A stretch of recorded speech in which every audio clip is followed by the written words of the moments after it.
अधिक मासात आईच्या ओटीतील सामानाचे महत्त्व. साडी आईचा सन्मान आणि आदर व तिच्या आयुष्यात सुख समृद्धी राहावी म्हणून.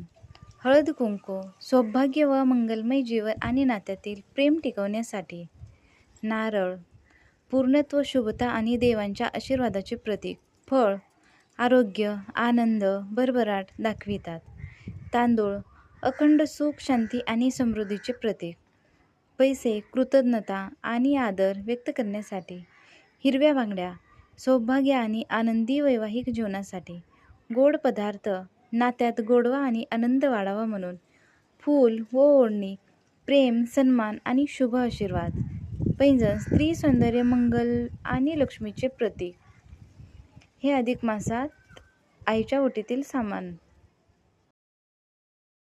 अधिक महिन्यात का भरावी आईची ओटी? अधिक मासात मुलीने आईची ओटी भरावी. साधारणपणे 3 वर्षातून एकदा अधिक मास येतो. अधिक मासात जावयांचे मानपान करतात हे आपल्याला माहीत आहेच. परंतु त्याचप्रमाणे अधिक मासामध्ये विवाहित मुलीने आपल्या आईची खण नारळाने ओटी भरायची असते. तसेच साडी देऊन आईचा सन्मान करायचा असतो. हे किती जणांना माहिती आहे? एरवी विवाहित स्त्रीने आपल्या आईची किंवा सासूची ओटी कधीही भरू नये.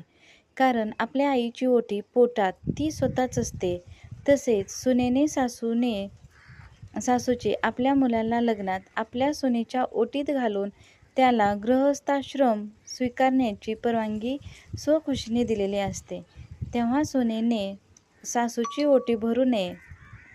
मात्र अधिक मास फक्त आईची ओटी भरावी. का बरं मुलीने फक्त आपल्या आईचीच ओटी भरावी आणि सासूची भरू नये?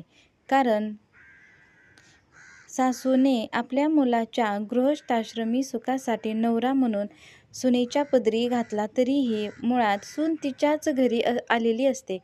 मात्र मुलीच्या आईने सर्वात मोठे असे दान करून, कन्यादान करून खूप मोठा त्याग केलेला असतो. तसेच अशी आई खूप पुण्यवान स्त्री असते. तेव्हा अधिक मासात आईच्या या सर्वोच्च त्यागाबद्दल कृतज्ञता व्यक्त करण्यासाठी तसेच अधिक मासामध्ये